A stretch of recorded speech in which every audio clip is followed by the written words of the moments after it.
Abu kunnafoni la kumabaw la an bɛna mun ka bɛnnɛgɛmɔ bi ka sarada e bɛ ka mun lajɛ ye ne wa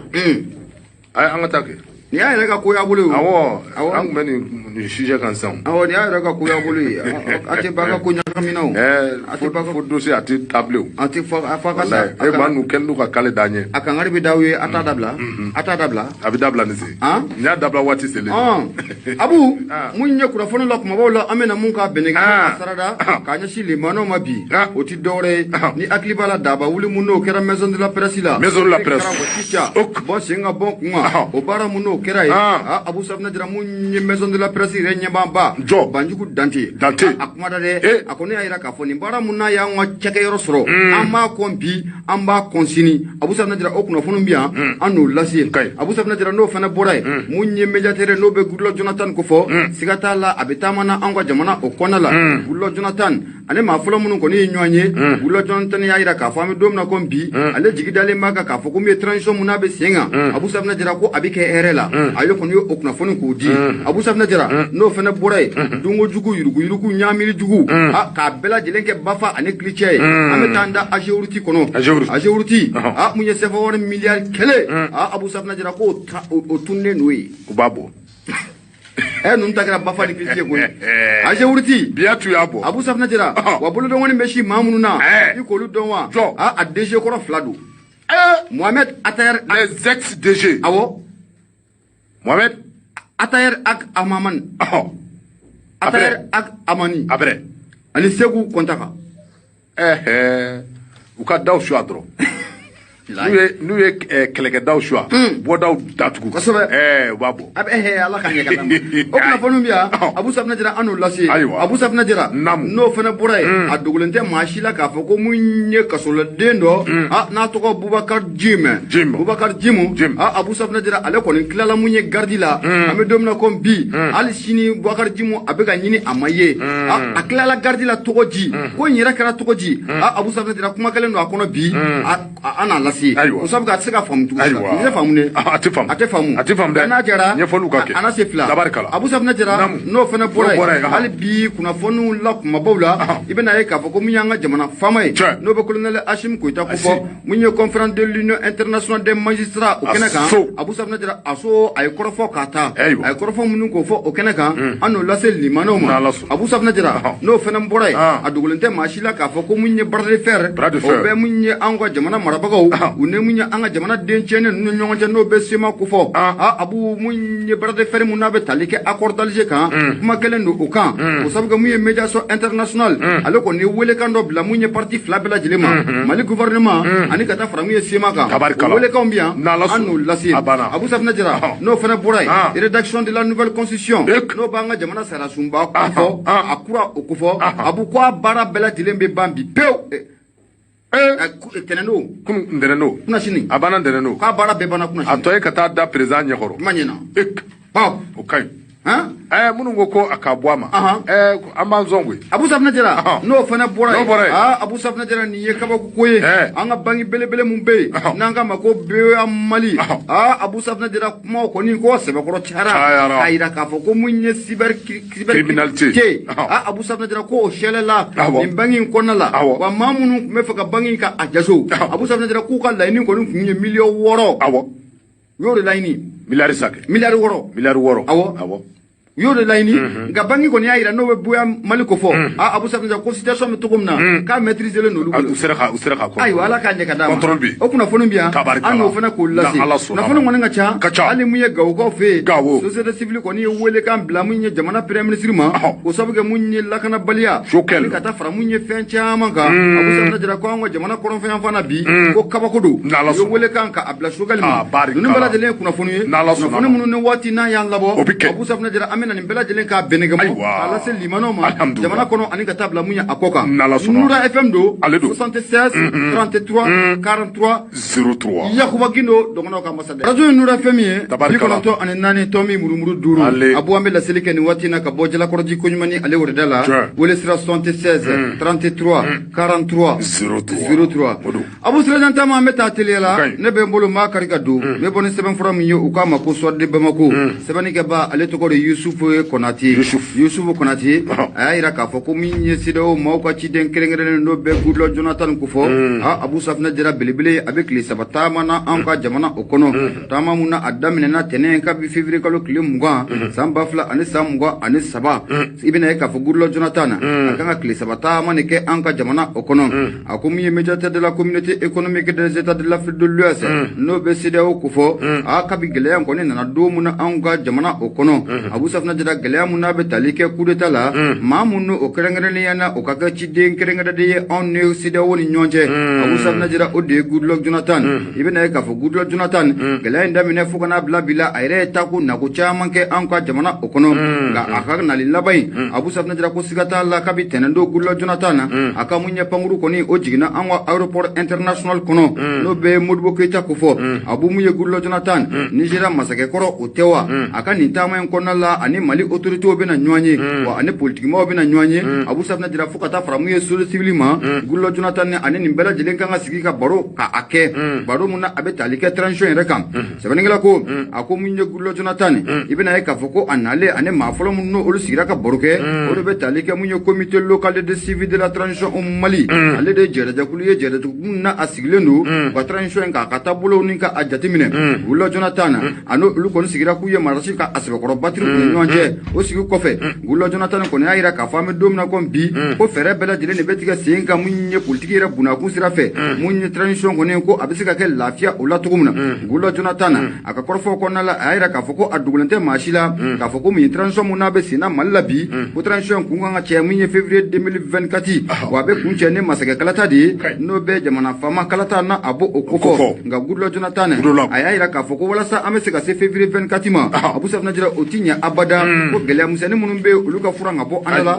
walasa mun ye kalata yɛrɛ ko o bɛ se ka kɛ lafiya o kɔnɔna o la cogo min na Goodluck Jonathan a y'a yira k'a fɔ an bɛ don min na ko bi ani ko in yɛrɛ tɔ cɛ ko a tɛ tɛmɛ kalo 11 o ɲɔgɔnna o kan mun ye transition yɛrɛ ko a tɔ ko a tɛ tɛmɛ o kan o de kun kɔnɔna la Goodluck Jonathan y'a yira k'a fɔ a ka kɔrɔfɔ kɔnɔna la ko fɛɛrɛ dabali bɛɛ lajɛlen kan ka tigɛ sen kan kalata minnu n'olu kan ka kɛ an ka jamana kɔnɔ Abu Safinɛ Jara n'o bɛ maire kalata ko fɔ n'a bila mun ye wasaden kalata a ka ca n'a kun yɛrɛ bɛ cɛ mun ye masakɛ kalata la n'o bɛ président kalata o ko fɔ n'o o kɛra Abu Safinɛ Jara k'o bɛ kɛ sababu ye fanga ko a bɛ bila ordre constitutionnel kɔnɔ Goodluck Jonathan a ka kɔrɔfɔ kɔnɔna la a y'a yira k'a fɔ ko a ka nin nali kɔnɔna la ko siga t'a la ko ani disibaw bɛna ɲɔgɔn ye maa minnu bɛ n'an b'a fɔ ma ko Nations Unies maaw Abu Safinɛ Jara olu minnu b'an ka jamana na Goodluck Jonathan y'a yira k'a fɔ ko ale n'olu na sigi ka barolasigi kɛ o mana bɔ yen Abu Safinɛ Jara mun ye Ghana ambassadeur mun na o b'an fɛ yan Goodluck Jonathan a n'o na sigi o mana bɔ yen mun ye Nigeria ambassadeur mun bɛ yan a n'o na baro kɛ Abu Safinɛ Jara fo ka taa fara mun ye lasigiden o lasigiden ma an ka jamana in kɔnɔ Goodluck Jonathan ni waati n'o y'a labɔ a n'a caman kɔni na sigi ka baro kɛ jamana in yɛrɛ transition a bɛ taabolo minnu kɔni ko u kan Goodluck Jonathan a ka nin taama in kɔnɔna la ko siga t'a la a n'an ka jamana gouvernement Abu Safinɛ Jara u bɛna sigi ka marasi ka baturu ni ɲɔgɔn cɛ kosɛbɛ o mana bɔ yen classe politikiw Abu Safinɛ Jara ani ka taa fara mun ye société civile maaw kan Goodluck Jonathan ani nin bɛɛ lajɛlen na sigi ka kuma transition yɛrɛ bɛ taabolo min na i n'a fɔ ko bi majɛ ye yɔrɔ jumɛn gɛlɛya bɛ yɔrɔ jumɛn na k'u bɛ fara ɲɔgɔn kan k'o gɛlɛya kɔni ni ka a furan ka bɔ yen nka Goodluck Jonathan a kɔni y'a yira k'a fɔ ko ale kɔni hakili sigilen don bi wa a jigi sigilen don bi a b'u k'a yira k'a fɔ ko min ye transition mun n'a bɛ sen ka Mali la wa ko transition ko a bɛ kɛ lafiya o kɔnɔna o la wa k'a bɛ kɛ hɛrɛ o kɔnɔna o la Goodluck Jonathan Abu Safinɛ Jara a ka kɔrɔfɔ kɔnɔna la a y'a yira k'a fɔ ko mun ale kɔni jigi b'a kan ko wa ko transition ko a bɛ kɛ lafiya la wa min ye olu kan ka fɛɛrɛ dabali fɛn fɛn tigɛ k'o tigɛ sen kan walasa min ye transition a bɛ se ka kɛ hɛrɛ la cogo min na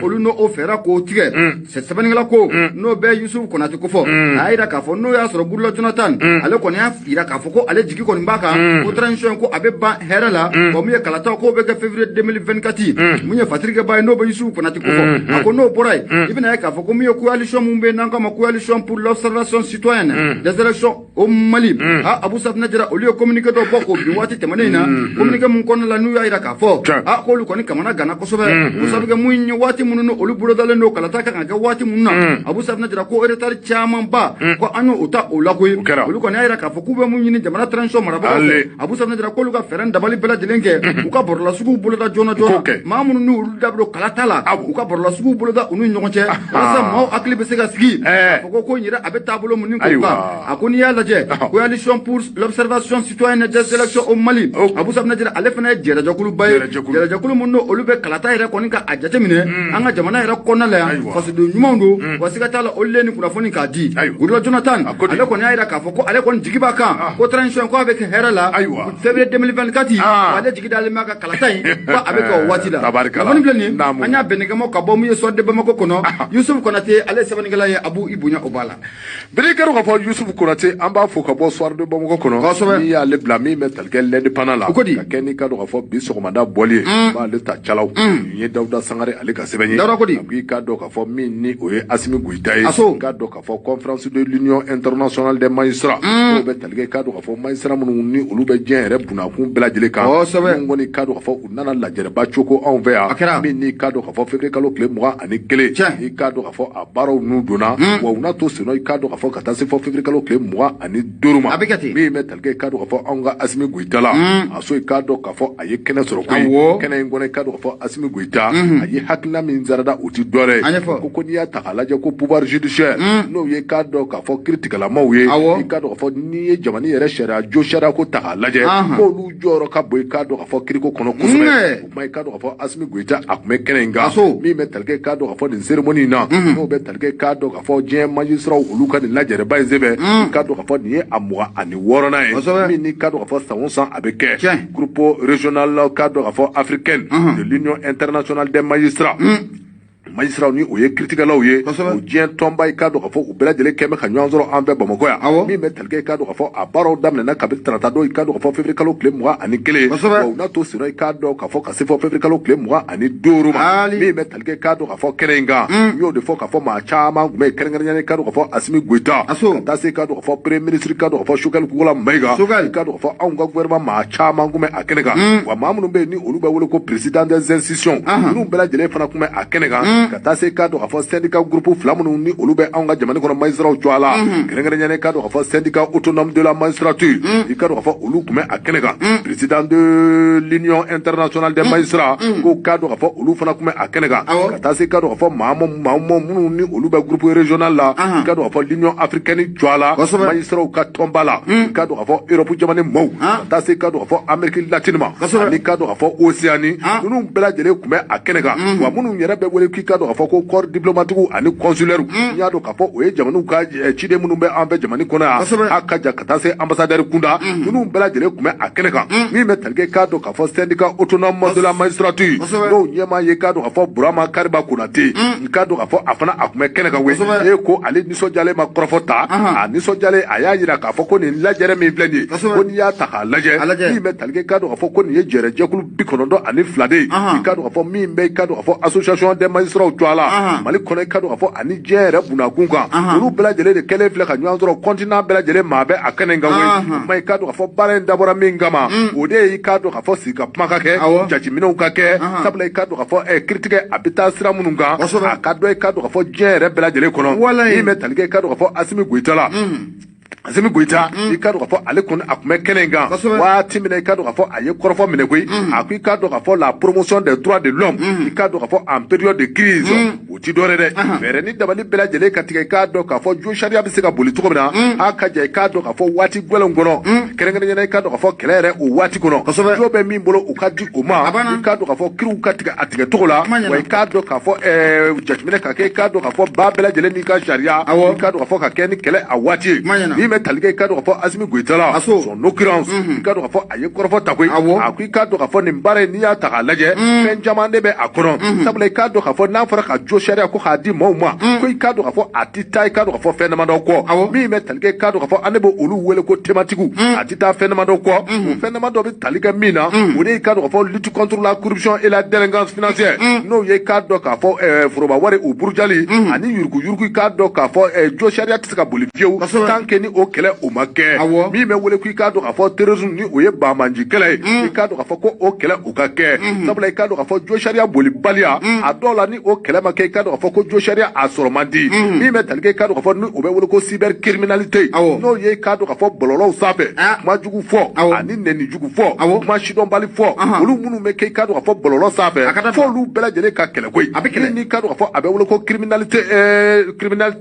transnationale i k'a dɔn k'a fɔ criminalité o bi n'a fɔ maa fa walejugu i k'a dɔn k'a fɔ olu fana i k'a dɔn k'a fɔ maa minnu bɛ olu labɛnw kɛ k'i k'a dɔn k'a fɔ ko ninnu bɛɛ lajɛlen ye phénomène ye ninnu bɛɛ lajɛlen ye taabolo cɛjugu be minnu ni olu de kan ka kɛlɛ kosɛbɛ sabula i ka dɔn k'a fɔ ni ninnu gɛlɛla a bi kɛ sababu ye k'a dɔn k'a fɔ jo sariya a bi boli koyi Asimi Goyita i ka dɔn k'a fɔ a ye nin kɔrɔfɔ ninnu sarada min bɛ tali kɛ i ka dɔn k'a fɔ aso la i ka dɔn k'a fɔ a nisɔndiyala a ko i ka dɔn k'a fɔ n'i ye Bamakɔ ta k'a lajɛ ka Mali ta k'a lajɛ diɲɛ tɔnba bɛɛ lajɛlen kana ɲɔgɔn sɔrɔ anw fɛ Bamakɔ yan a ka ja k'a sababu kɛ i ka dɔn k'a fɔ jo sariya ye i ka dɔn k'a fɔ ko nin ye laɲini min ni a ka ɲi koyi i ka dɔn k'a fɔ maa minnu n'a mɛn nin kɛnɛ in kan i ka dɔn k'a fɔ a bi a ɲini u fɛ olu minnu bɛ i ka dɔn k'a fɔ ni u bɛ jo sariya baaraw dɔn minnu ni ka dɔn k'a fɔ u bɛ wele ko professionnels kɛrɛnkɛrɛnnen ka dɔn k'a fɔ chercheurs maa minnu bɛ i ka dɔn k'a fɔ u bɛ ɲininiw fana kɛ a ka ja i ka dɔn k'a fɔ kiri a bunakun kan o fana ko bɛɛ lajɛlen ka i ta kɛ walasa i ka dɔn k'a fɔ kiriw bɛ se ka di maaw ma walima i ka dɔn k'a fɔ jo bɛ se ka di min ni jo ka kan jalakitigi o ka jalaki Asimi Goyita i ka dɔn k'a fɔ a ye nin kɔrɔfɔ ninnu sarada i ka dɔn k'a fɔ kɛnɛ in kan i ka dɔn k'a fɔ da sera min ma ka gɛlɛya fana o ye i ka dɔn k'a fɔ jamana minnu bɛ yen n'olu ye Saheli jamanaw ye cani minnu bɛ ka kɛ a yɔrɔw la i ka dɔn k'a fɔ ko bɛɛ lajɛlen ka jo ka taa i ka jo sira fɛ maa min bɛ i ka dɔn k'a fɔ ko jalaki bɛ a kan ko jalaki ka bin i ka dɔn k'a fɔ ko kiri kana tigɛ ka taa fan kelen fɛ sabula i ka dɔn k'a fɔ nin kumaw bɛ tali kɛ fɛn min kan o de i ka dɔn k'a fɔ sanga ani waati rapport minnu ni olu bɛ bɔ ka bin i ka dɔn k'a fɔ anw ka jamana sɔrɔsiw ni kan i ka dɔn k'a fɔ kɔrɔfɔ ninnu bɛ tali kɛ o de kan koyi sabula i ka dɔn k'a fɔ a waati bɛɛ lajɛlen na i b'a sɔrɔ k'a fɔ rapport minnu ni a bɛ kɛ a bɛ kɛ fan kelen de fɛ koyi nka rapport a tɛ kɛ fan dɔ fɛ walayi fangelen rapport de do point be de ngane may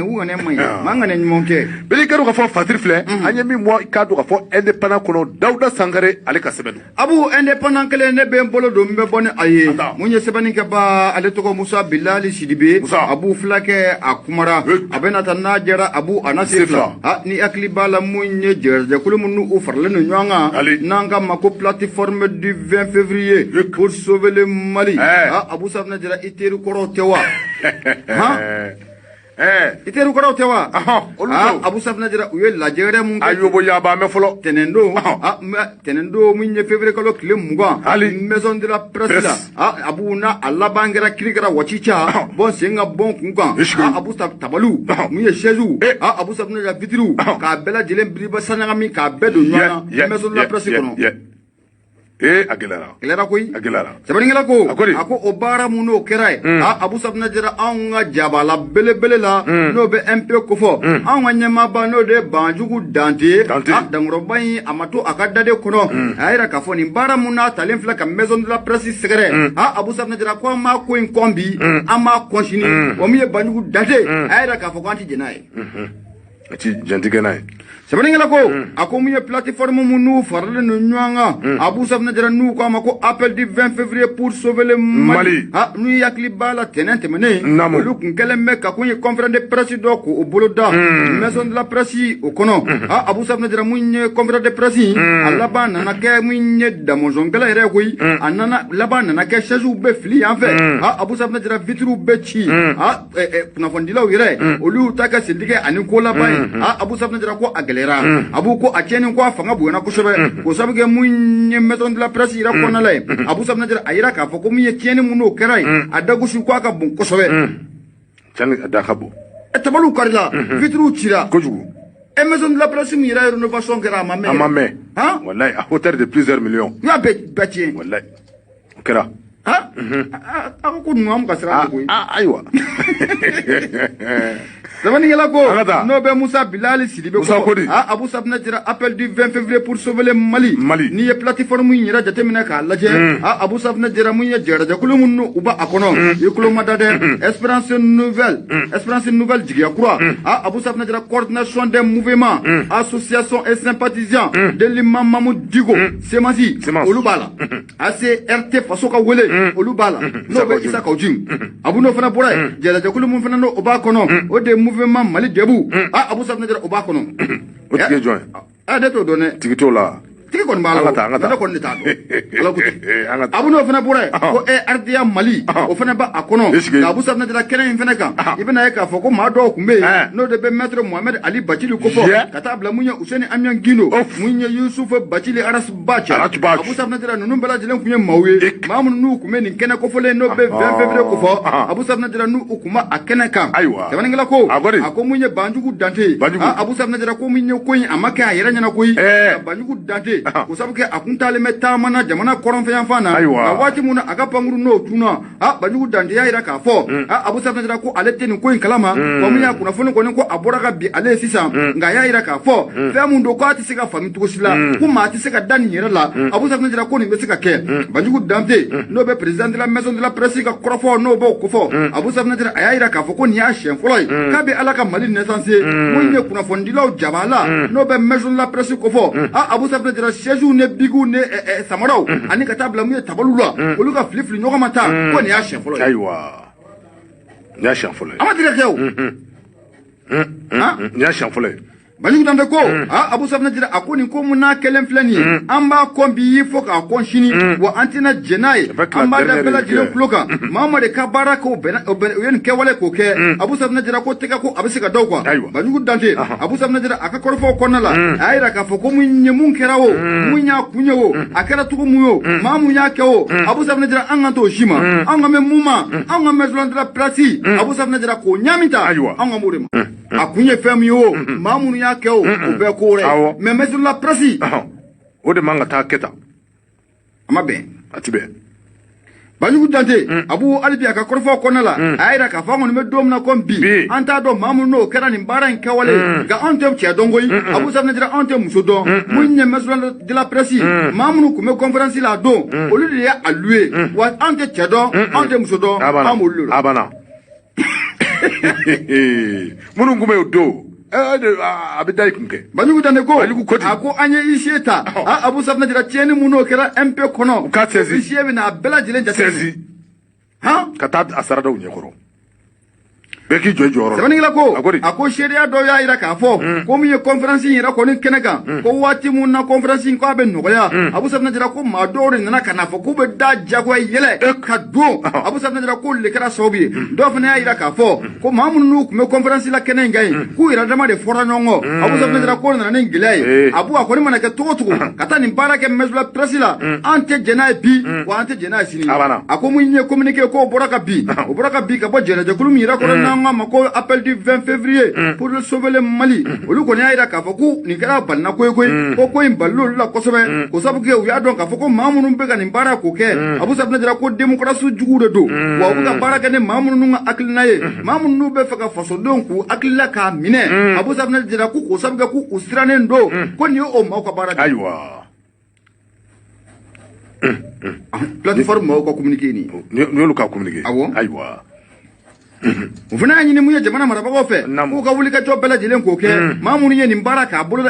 maison de la presse la Abu Safna jira teke abisaka takado ko to sabani ngala ko ako o mana boy munye parti yelama ani kata fara munye parti pare naka olu fana ira ka fo ni bara muna talem fla ka maison de la presse ka segere Abu Safna jira fendo olutina jena bi wa uba se bokoro ko sabani ngala ko ako akilla jigina Abu Safna jira nyaira ka fo ko ni plateforme Abu Safna nanga ma appel du 20 février pour sauver le Mali ibena foko munye parti politique olu ba kono société civile Abu olu ba kono organisation de la société civile olu ba kono Abu Safna jira espérance nouvelle jigia kura o ba kono coordination mouvement et association et sympathisant de l'imam Mamadou Digo semasi olu ba kono ACRT fasoka wole isaka ujim aba kono Abu Safna jira no boray kena infena ka mamu no kume kenenga ode Mohamed Ali Bajili Hussein Amia Gino Pulo Yusuf Bajili Asbache Abu Safna jira ane maba chama olu kono kenenga na fonu flani anya sama ka bo indépendant ale kono sabani ga ba ale toko de Musa Bilal Sidibe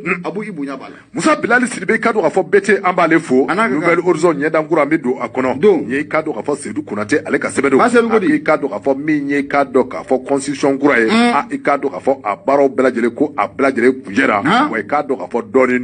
mi metalke kado ka fo de zebefra yere bina takata di kado ka fo jamani kudigma bol mai kado ka fo conseil des ministres ale jula kado ka fo ulu na jajibine ke ala sabule kado ka fo ni abore mi metalke kado ka fo nouvelle constitution na ko abi takata dai kado ka fo Maliki Jaw no ye sente nyama ye ale ka mo nyahoro nu bolo fla bolo wuli ka yira ka fo ujena nay no kare kado ka fo 4e république ay me nyaba la ngo afro ko atita yimbliu atita yimble o fora de o ko nu kuma ku mena de ka fo ko nu kla ça passerait ka teme parce que nu kla bara la e ko abe le présidentiel la direct donc présidentiel amana yele o le bina da faso du nyokoro oui ou non sona maso no de e ko madala na beta CNT la blede Aiwa. O kɔni kuma fɔra ko sabu kɛ waati koronnen don. Waati kɔrɔ kɛra waati kɔrɔ quoi kan ka passer dɛ. A y'a kan ka tɛmɛ o. Mais waati koronnen don. A bɛ n'a fɔ o fana y'a jɛ ɲini CNT fɛ sɔn kɛra a ma. Tabarikala. Bidi ka dɔn ka fɔ min bɛ tali kɛ Seydou Konate la. A ko i ka dɔn ka fɔ commission min ni o taagun bɛ ka bila. A ka ja i ka dɔn ka fɔ avant projet de la constitution. Min bɛ tali kɛ i ka dɔn ka fɔ jamana yɛrɛ a gafeba kura. A bɛ se ka dilan cogo min na. I ka dɔn ka fɔ ko ni maa ninnu tile 15 di kun bɛ u ma. Baara in kɔni i ka dɔn ka fɔ u tilara a la koyi. Sabula i ka dɔn ka fɔ février kalo tile 20 tɛmɛnen na. San 2023 i ka dɔn ka fɔ ninnu y'u ka baara u ye a bɛɛ lajɛlen kunjɛ. Ko n'i ye nin baara in kɛ jama ta k'a lajɛ. Maa minnu bɛ yen i ka dɔn ka fɔ ni olu ye politique maaw ye. A ka ja ka taa se i ka dɔn ka fɔ société civile ma. I ka dɔn ka fɔ ko nin bɛɛ lajɛlen kɔni kun bɛ a la. Wa i ka dɔn ka fɔ jɔ ma kɛ maa la k'i ka jɔ. Bɛɛ lajɛlen ɲita kun bɛ ko in kɔnɔ. Sabula i ka dɔn ka fɔ a dabɔ mɛ min kama. O de ye i ka dɔn ka fɔ an ka jɛ ka don da kelen fɛ ka bɔ da kelen fɛ. Min bɛ tali kɛ i ka dɔn ka fɔ nin nouvelle constitution in na. A ka ja i ka dɔn ka fɔ amendement n'u u bɛ tali kɛ yɛlɛma dɔw donna a kɔnɔ. Sabula i ka dɔn ka fɔ waati min projet in passera i ka dɔn ka fɔ CNT la. Olu kun ye yɛlɛma dɔw ɲini olu ka don a kɔnɔ. Wa i ka dɔn ka fɔ a ka ja proposition caman kun kɛra k'olu bɛ se ka don a kɔnɔ. N'i ye projet de loi in ta k'a lajɛ min bɛ tali kɛ i ka dɔn ka fɔ avant projet in na min bɛ tali kɛ article 195 n y'a dɔn k'a fɔ olu bɛɛ lajɛlen de kun bɛ a kɔnɔ koyi. Wa Fuseni Samake i ka dɔn ka fɔ ale de a ye a ɲɛmaa ye. Fuseni Samake i ka dɔn ka fɔ ani a ka mɔɔw ye baaraw kɛ. I ka dɔn ka fɔ a ye retard dɔɔni ta. Min bɛ tali kɛ i ka dɔn ka fɔ ko n'i y'a ta k'a lajɛ min bɛ tali kɛ i ka dɔn k'a fɔ fɛn in tɔgɔ. A jateminɛ dɛ constitution wa. Awɔ. Conseil wa. CNT. L'adaptation de la loi et référendum. Référendum i ka dɔn ka fɔ ale baara ale bɛ se ka sabati cogo min na. A ka ja i ka dɔn ka fɔ o loi o bɛ se ka voter cogo min na. Ko baara fana o ye retard ta koyi. Sabula i ka dɔn ka fɔ ko o kun kan ka kɛ kabini le 2 novembre. I ka dɔn ka fɔ o nana bɔ a jɔ a kɔrɔ ka taa kɛ fɔ novembre kalo tile 24. I ka dɔn ka fɔ o kɛra sababu ye ka calendrier ka a bɔ a jɔ a kɔrɔ. O kuma i ka dɔn ka fɔ ko n'i y'a ta k'a lajɛ i b'a ye k'a fɔ ko baara in bɛɛ lajɛlen bɛ ka bɔ a jɔ a kɔrɔ dɔɔni dɔɔni. Min bɛ tali kɛ i ka dɔn ka fɔ convocation du collège électoral. I ka dɔn ka fɔ o fana baara kun kan ka kabini janvier kalo tile 27 i ka dɔn ka fɔ ko o baara nalen kɛlen filɛ nin ye fɔ février kalo tile 17 i ka dɔn ka fɔ ko ninnu bɛɛ lajɛlen ye retard ye min n'i ka dɔn k'a fɔ a dɔw la ko ni kunnajama kɛ élection min ni o kan ka kɛ ka bɛn ni mars kalo tile 19 ye k'a kɛ man di ka bɛn ni a ye Basiriba ka fɔla ni o ye Seydou Konate ye Seydou ko i ka dɔn ka fɔ hakili jigin don koyi ko n'i y'a ta k'a lajɛ min bɛ tali kɛ i ka dɔn ka fɔ phase fɛn o fɛn bɛ yen ni a bɛ tali kɛ i ka dɔn ka fɔ élection ko la i ka dɔn ka fɔ baara fɛn o fɛn ni a kan ka kɛ élection in kɔnɔ walima yanni élection ka kɛ baara fɛn o fɛn ni a kan ka kɛ k'a bɛɛ lajɛlen bɛ kɔfɛ sabula i ka dɔn ka fɔ ni o ye i ka dɔn ka fɔ autorité indépendante de gestion des élections ko n'i y'a ta k'a lajɛ k'i ka dɔn ka fɔ o sigili fana ko o ye retard ta n'o tɛmɛna ka bɔ yen min bɛ tali kɛ o la o ka démembrement minnu ni olu kan ka taa sigi i ka dɔn ka fɔ Mali région kɔnɔ k'olu bɛɛ lajɛlen bɛ kɔfɛ k'o bɛɛ lajɛlen kɛ bɛ ka retard ta n'o yɛrɛ tɛmɛna ka bɔ yen min bɛ wele k'i ka dɔn ka fɔ nouvelle découpage walima i ka dɔn ka fɔ mara a cɛmanbɔli min ni o baara kɛra k'o kɛtɔ filɛ nin ye bilen k'o b'a yira nin bɛɛ lajɛlen b'a yira k'a fɔ ko date min ni a fɔmɛ ko élection ka k'a la ko lala k'i ka dɔn ka fɔ a kɛ man di sabula i ka dɔn ka fɔ baara minnu ni olu kan ka kɛ walasa i ka dɔn ka fɔ référendum ka sigi sen kan k'a bɛɛ lajɛlen bɛ retard la bi ten. Siga t'a la. Kunnafoni filɛ an ye min mɔ i k'a dɔn ka fɔ nouvelle horizon kɔnɔ Seydou Konate ale ka sɛbɛn. Nouvelle horizon Seydou an b'a fo Abu Safinɛ Dara n bolo maa kari ka don ne kɔni sɛbɛn ye sɛbɛn minnu k'a ma ko le nouveau réveil sɛbɛnni kɛba ale tɔgɔ de Jean Pierre James Abu James a kumara a ko mun ye dunko jugu Bafa ani Kilicɛ Abu ko o bolo dalen don AGEROUTI o kɔnɔ AGEROUTI Abu Safinɛ Dara na ale ko fɔra agence d'exécution des travaux d'entretien routier an ka siraba kannaw Abu Safinɛ Dara ale de kan ka ko k'a bɛɛ lajɛlen ka matarafa siraw na a tiɲɛna Abu Safinɛ Dara wele bɛ bila AGEROUTI de ma Abu o cakɛda mun filɛ nin ne faso ka cakɛda don ɲɛmaa fila minnu tɛmɛna nin cakɛda in na Abu Safinɛ Dara k'a daminɛ san 2017 ka n'a bila mun ye san 2020 k'olu m'u ta kɛ Bafa ani Kilicɛ ye wa Abu Safinɛ Dara u y'a bɛɛ lajɛlen k'a sɛlɛ ka dugawu don a bɛɛ lajɛlen kan k'a k'u dufa kɔnɔ tayi a ko mun ye ɲɛmaa mun bɛ yen n'o bɛ DG Mohamed Atayer Ag Amadu aman ko fo ani kata framu nye seku kontaka ha abu safna jira nunu ye maye bolo do ngoni kono ko abeshu makosobe o sabu ke muinye ajewurti o nyema koro do sabani ngala ko ako muinye verificateur général ha ni wati na u kono be wulika jola mama de be chaka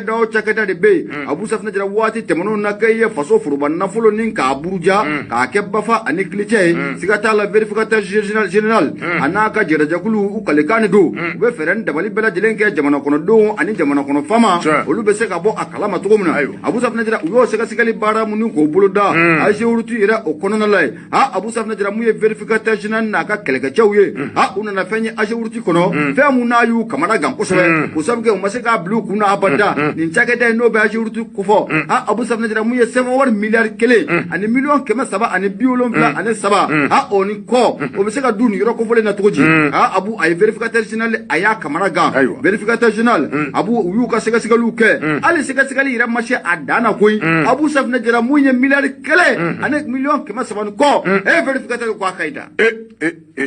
ka kaida ah atitemen ay ni milliard kele ha sabani ngala ko bolo mana funu abada ki koro abu safna jira mamunu nye ajurti anyama koro no be Mohamed Atayar ag amani kofo ani gata fra munye seku kontaka abu ko nunu fla bela jele utwa be ko ina o sabuge munye sanduru muno temena abu nunne ajurtu maraka teme ako munye ajurti abu safna jira akera chagadaye munne dugu jogo muganinta iba fogo kununga kusane biye abu safna jira ajurti kwa nana ke chagadaye abu safna jira chagada munna aburaka bidugu mafoka kulungulu abu safna jira ajurti anana ke chagadaye abu safna jira munye wulo mali kamani funku kusana nywanye wari yira kono ba du abu safna jira dun to ko muyuja abu safna jira uba keke to ko muyuja akonu ne baraje ni sanduru temane ngono abu safna jira nunu bala jelen ko kwera ajurti okono ako Mohamed Atayar ag amani ani kata fra munye segu kontaka abu bulo do ko ashinu ni cheba flala de usabga ni sanduru temane na nunne ajurti ka amara abu safna jira akoni kunya ajurti jate mina ka laje abu safna jira ajurti ale kera yoro munna ye verificateur yira koni ka kamana gangui usabge amasaka sigina to kushila ka foko ni ndungo chugui ko ni mesaka ye ni chake da yoro da sabani ngala ko akomunye ajurti abu safna jira mishiba munguno ya sama ka juli bela jile sama ka ko ala abu safna jira ka zeme o ku sonson ka kolo ku kari atongundira ukada ture mishiba shudo atotoro ka shudo abo mishiba shudo ya digesene nunu manisa sabani ngala ko akoni fesaka sikali bara muna kana verificateur général fe san 2017 2019 ani kana bla 2020 abu sigata la ko wo ko ayira kulshila akoni ajurti ira jatemina kalaje abu sistème na kumbla lolo sengai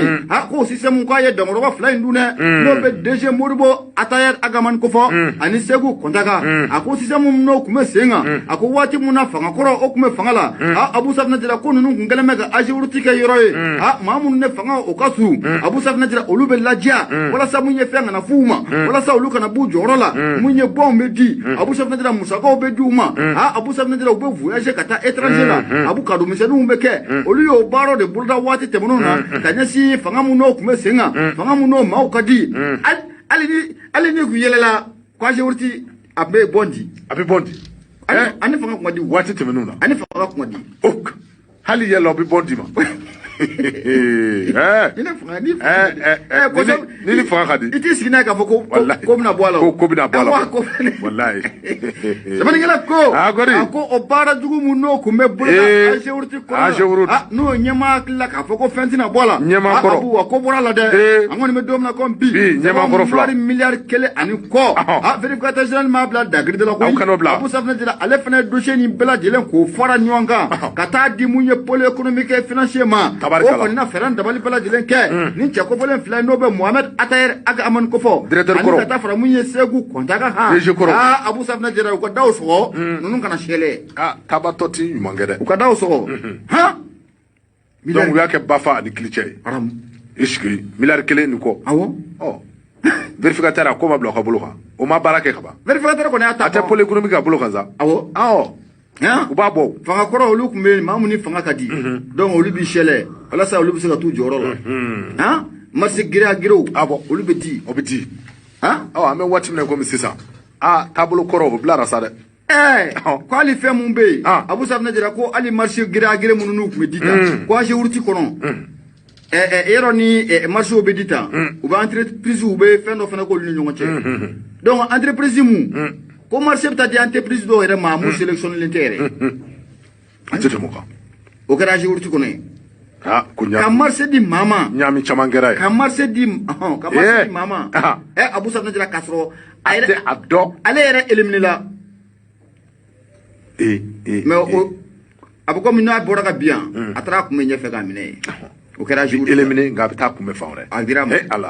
ala ka nyaka dama malikura do abinye ko gino amate fan fe soni ame senga na kuroye ko gino bora nyana ko sobe radio nura fm bi kononto anani tombi murmuru duru ame la selike ni wati na ka bojila koroji ko yimani wura dala antara anana dantigali bato o la 76 33 43 03 kuna foni bala ambo o kenede kan fuli ane tanune walmando amala sisi nyogoma no de be kajatu sanogo ko fo na furtia dania trawle ani kata fara madam kone wurkiya kulubali no bala dilen ka fuli o be kuma so konala abu anana kuroye ibolo wakarika do bidi karo ko ne be se kado mi me talke kado ka fo indépendant na y kamara ale ka sebendo ki kado ka fo banki mi ni o BOA BOA Mali i kado ka fo nun kera victime ye sabule kado ka fo mamunu ni olube wolo ko cybercriminalité mo no ye kado ka fo mamunu mi se kado aka manjima fen gono aka jawar do se ka surtout olu ka côté la tomna kado ka fo ni njwa kun labayna walma ni don labayna kado ka fo ko akara kuma jay sabule kado ka fo sefa war milliard woro ko de kumina shuyan ka boy kado ka fo ni banki dawlata kun kado ka fo ma do fe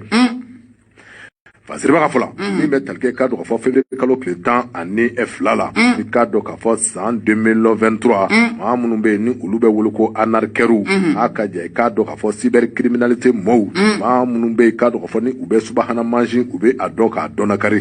bina fo nunu nguma fe ka laje to ko bela jelina ni me talke kado ka fo sefa war milliard woro kado ka fo ko ja ko yelema u ka compte kono aka jaka o ndraki ka bo Bank of Africa ulu ka mina kono ka obla uta kono mi metalke kado ka fo kabi wati dola banki bara kelaw nungoni kado ka fo sara ani wati kwela be usoro abisa chama mbo sabula kado ka fo bandia mi ni ube wolo ko cybercriminalité kado ka fo onyo o sebe nyame adow la abeke sababu ka banki bara kelo kado ka fo ka adow ka bara re ka changwe sabula kado ka fo sara ani wati bara chejugu be ta ka bangu ku segere kado ka fo banki ke bara kelo be je kulu mi ngono no be wolo ko association financière APBF kado ka fo nunu ye wuli ka jok asebeke wala se kado ka fo ni na nyona ulu bi se ka kishi amatomna sabula kado ka fo ni nchani nyona bara kera bangu kono adow la kado ka fo banki bara kelo ulu bi ta nodo akula masore kado ka fo uma abon uma ami ame wati mna ko mi bi kado ka fo ko akalmi ni ko ye basigi ye abina fo o ba fe kana doni ami me talke kado ka fo ni wala jajugi na ko akuma fe ka damne kwaye sabula kado ka fo ni wati labaina banki min be ni o ye Bank of Africa group of Bank of Africa ni ye banki nda halaja banki belebele bado ni kado ka fo abe farafina boloka ni me talke kado ka fo mali bolofar abolo farame ni o be mali la ya kado ka fo ni ndo temene na ni me talke kado ka fo délinquance la ni o ye cyberdélinquance walma cybercriminalité kado ka fo ko ukumena do akono walma kado ka fo amandoro kumena usoro amunu be ni olu be wole ko arason man arason wa type arason wa ododo te ashuani keto toyo to de oye ko di type arason wa ko shwani tugo muna système mindo abi wele tande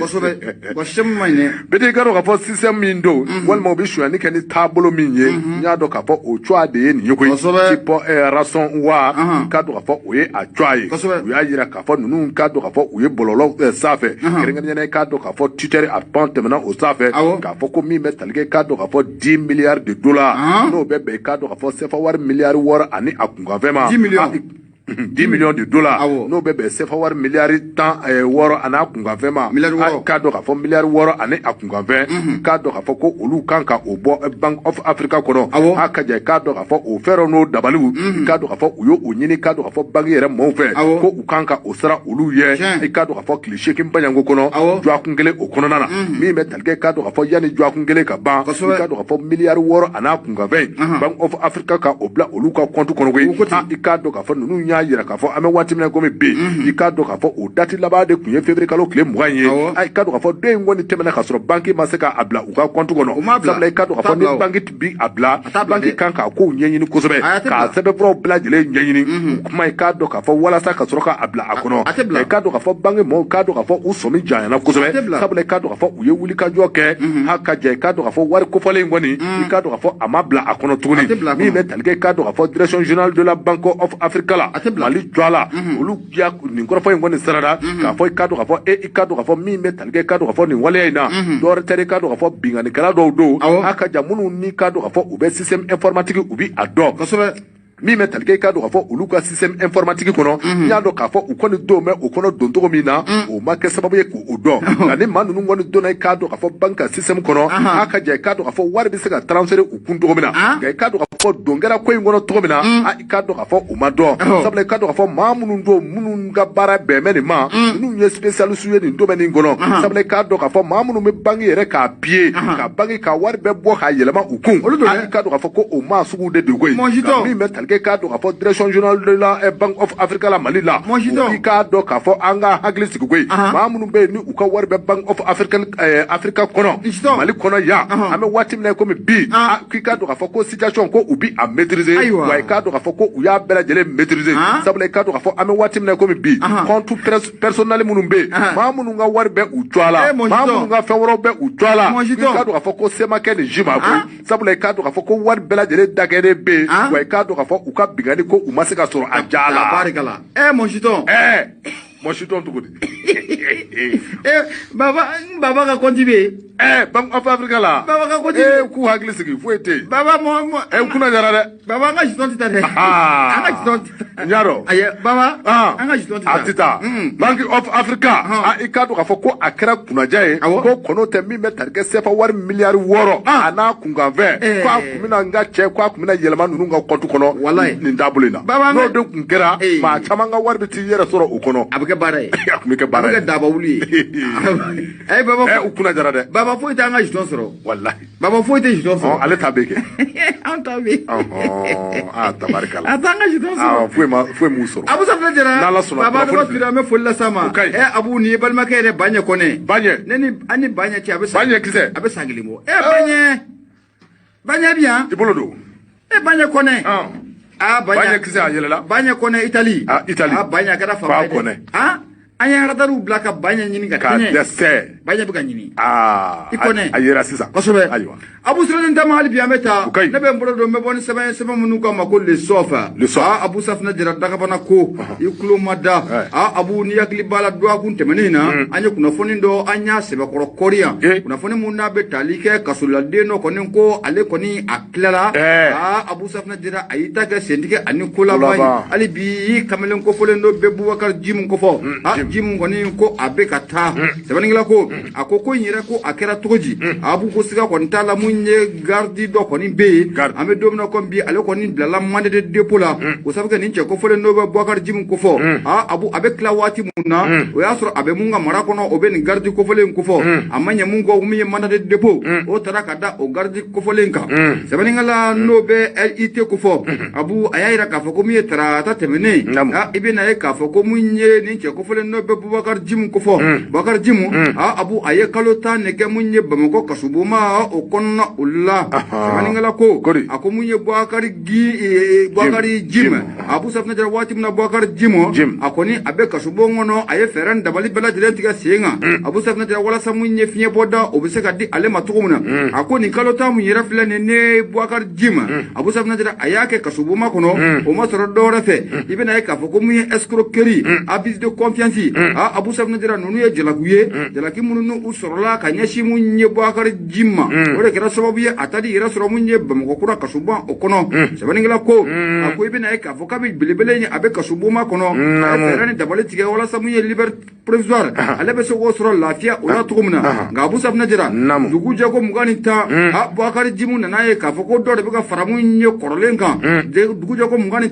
bilanci wɛrɛ de bɛ ka don mun ye Boubacar Djim a juguya o la Boubacar Djim maa don maa mun n'a sɔnni ka jan kosɛbɛ Abu Safna Jara a nana ye k'a fɔ ne bɛ don min na comme bi Bamakɔ kasobonma o kɔnɔna la ni ma fɛɛrɛ ni dabali wɛrɛ tigɛ ne bɛ ka ko in dilan ni cogoya min ye nin t'a dilan cogo ye koyi ko fɔ n ka fɛɛrɛ ni dabali wɛrɛ tigɛ sɛbɛnnikɛla ko a ko mun ye Boubacar Djim ye a bɛ n'o fɛɛrɛ ni dabali k'o tigɛ don jumɛn de la sɛbɛnnikɛla ko a ko i bɛ na ye k'a fɔ ko min ye tarata don Abu Safna Jara n'o bɛnna février kalo tile 14 ma Boubacar Djim Abu Safna Jara i bɛ na ye k'a fɔ ko Boubacar Gindo ay kana ye kuma n terikɛ de kana n terikɛ jɔ a bɔrɔ dati fa la Boubacar Djim Abu Safna Jara i bɛ na ye k'a fɔ ko ani kasoladen caman de farala ɲɔgɔn kan koyi Abu Safna Jara ka don bisi dɔ kɔnɔ wa u y'u kunda mun ye commune 3 ale tribunal kan u kasoden caman de donna bisiw kɔnɔ u kunda mun ye commune 3 o tribunal kan ko sabu kɛ mun ye kiiri baara ko o bɛna boloda ye sɛbɛnnikɛla ko a ko waati mun na sa k'u taara jɔ mun ye commune 3 o tribunal la wele bilala mun ye monsieur Djim ma wele bilalen a ma k'a fɔ ko monsieur Djim ko in kɔni bɛ bolo min kan bi e na segin ka taa kasobon kɔnɔ koyi o sabu kɛ mun ye jalakili wɛrɛ o bɛ e kun kan yan o jalakili o koɲɛw tɛ se ka ɲɛnabɔ bi wa Djim e bɛ taa mun ye ka taa kasobonma o kɔnɔ kura ye yanni i ka waati kɔfɔlen o kana sɛbɛnnikɛla ko a ko a donni ninnu kama mun ye kasoladen caman Abu Safna Jara olu ka kiiri de kun kan ka boloda n'a ma ɲɛ k'a fɔ ko Djim ale kɔni danganiyalen don k'a fɔ k'a bɛ segin kasobonma kɔnɔ kura ye ale kɔni y'i sigi Abu Safna Jara sigi nana gan belebele in na belebele in y'a laɲini k'a fɔ ko a bɛ fɛɛrɛ ni dabali k'o tigɛ sen kan i n'a fɔ o bɛ deli k'a kɛ cogo min na o sabu kɛ kasoden minnu ka kiiri o bɛ ka kɛ Abu Safna Jara n'ale y'i sigi ye k'a fɔ ko o kiiri bɛɛ lajɛlen ka ban ko tile bɛ ban k'ale to yen Boubacar Djim belebele a n'a fɛɛrɛ o bɛ ɲɔgɔn na jaja kelen bɛ k'i ka dabali k'o tigɛ Abu Safna Jara i bɛ na ye k'a fɔ ko Boubacar Djim a ye baara jumɛn de ni ko o bolo da Abu Safna Jara ko nin ye laada ye i bɛ na ye k'a fɔ ko ni kasoladen mun n'o bɛ fɛ ka segin ka taa kasobon kɔnɔ n'o y'a ye k'a fɔ ko tila kɛra a ka kiiri la ale tun tɛ se k'i sigi a tɔw ma kɔnɔ o bɛ fɛ ka segin ka taa kasobon kɔnɔ Abu Safna Jara k'o bɛ fɛɛrɛ ni dabali jumɛn de k'o kɛ o bɛ fɛɛrɛ ni dabali kɛ mun ye gardi dɔ Abu Safna Jara o bɛ da i kan gardi kelen walima gardi fila Abu Safna Jara ko mun ye ba fila a ka ja kana bila mun ye ba naani na i b'o hɛlɛ Abu Safna Jara ko siga t'a la ko bɛn bɛ k'o kan i bɛ segin teliya la ka taa mun ye kasobo o kɔnɔ a ko mun ye Boubacar Djim Abu Safna Jara belebele in ko a y'o fɛɛrɛ dɔ k'o tigɛ Abu Safna Jara waati mun na a y'o fɛɛrɛ k'o tigɛ i bɛna ye k'a fɔ ko mun ye gardi dɔ kɔni ko o dara a kan dɛ Abu Safna Jara walasa a tun bɛ se k'i kunda mun ye kasobonma o kan cogo min na sɛbɛnnikɛla ko a ko k'u nana don mun ye taxi dɔ kɔnɔ Abu Safna Jara Djim kɛ dankɔrɔba in a n'a fɛɛrɛ bɛ ɲɔgɔn na waati mun na ani gardikɛ in donna taxi kɔnɔ gardikɛ yɛrɛ hakili tigɛlen embouteillage ko nana créer embouteillage nana wuli Djim Abu Safna Jara a ye fɛɛrɛ jumɛn de k'o kɛ embouteillage wuli ani Djim ka taxi porte yɛlɛ Abu Safna Jara mototigi dɔ bɛ k'i pan ka yɛlɛ o kɔfɛ complicité hali sini a ma ye garikɛ kɔni a ma nɔgɔ wa naani i tora bila kungo la wallahi tole kasara seli filima wa naani tɔnkɔrɔ sɛbɛnnikɛla ko a ko a kɔni mana kɛ cogo cogo mun ye gardi in kɔni ye ale fana ka ko bɛ kiiri tigɛlakaw bolo kibaruya kɔni y'a jira k'a fɔ ko tɛnɛn don n'o bɛ tɛnɛn tɛmɛnen yɛrɛ ko fɔ février kalo tile 20 san 2000 ani san 23 gardikɛ in kɔni a b'u mana de dépôt o sara ka d'ale o ma Djim fana bɛ a ɲɛfɛ mana de dépôt damɛ ale kan wa fila ni wa kɛra nin kama Djim b'a ɲɛfɛ Djim kɔni bɛ ka taa ala sara ka fisa ni nin ye n ka sara ta k'a dun dagada la ni wa fila ye wa naani Sidi Bɔgɔba Kulubali an bɛ foli lasa ma Semana ko le nom Djim est nombreux au Mali ayiwa Djim a ka ca dɛ o ka ca Namaisa Mayiga a fana